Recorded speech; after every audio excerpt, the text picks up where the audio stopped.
The Hunter chapter 1 ఆహాలో తెలుగులో కూడా స్ట్రీమ్ అవుతుంది. ఇంక ఈ సినిమా చూశాక నాకెలా అనిపించిందంటే ఓకే పర్లేదు బాగానే ఉంది. క్రైమ్ ఇన్వెస్టిగేషన్ మూవీస్ నచ్చే వాళ్ళకైతే ఖచ్చితంగా నచ్చుతుంది. Hello welcome to my channel nomadic cinema. కథ ఏంటంటే సిటీలో కొన్ని మర్డర్స్ జరుగుతాయి. ఆ కేసుని సాల్వ్ చేయడానికి CI Rajendran facial reconstruction artist అయిన శివ హెల్ప్ తీసుకుంటాడు. కానీ కొన్ని రోజులకి రాజేంద్రన్ కూడా మిస్ అవుతాడు. అసలు మర్డర్స్ చేస్తున్నది ఎవరు అండ్ రాజేంద్రన్ ఎలా మిస్ అయ్యాడు అనేది సినిమాలో చూడాలి.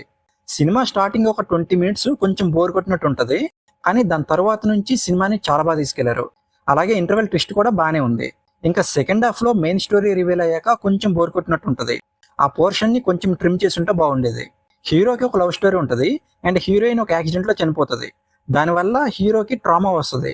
దానికి రీజన్ ని లాస్ట్ క్లైమాక్స్ లో రివీల్ చేస్తారు. అది బాగా కనెక్ట్ చేశారు మెయిన్ స్టోరీకి. ఇంకా వైభవ్కి ఇది 25th మూవీ. ఈ మూవీలో బాగా సెటిల్ గా చేశారు, ఎలాంటి హీరోయిజం లాంటివి లేకుండా. అలాగే నందిత కూడా చాలా బాగా చేసింది. మెయిన్ గా ఎమోషనల్ సీన్స్ లో తన యాక్టింగ్ చాలా బాగుంది. బీజిఎం కూడా పర్లేదు బాగానే ఉంది. ఇంకా డైరెక్టర్ షరీఫ్ ఒక మంచి మెసేజ్ ఓరియంటెడ్ స్టోరీని తీసుకున్నారు. దాన్ని ఆడియన్స్ కి కనెక్ట్ అయ్యేలా చెప్పడంలో చాలా వరకు సక్సెస్ అయ్యారు. కాకపోతే సెకండ్ హాఫ్ లో ఇంకొంచెం థ్రిల్లింగ్ సీన్స్ పెట్టుంటే బాగుండేది. ఇంకా ఓవరాల్ గా మూవీ గురించి చెప్పాలంటే క్రైమ్ ఇన్వెస్టిగేషన్ మూవీస్ నచ్చే వాళ్ళకి ఈ మూవీ తప్పకుండా నచ్చుతుంది.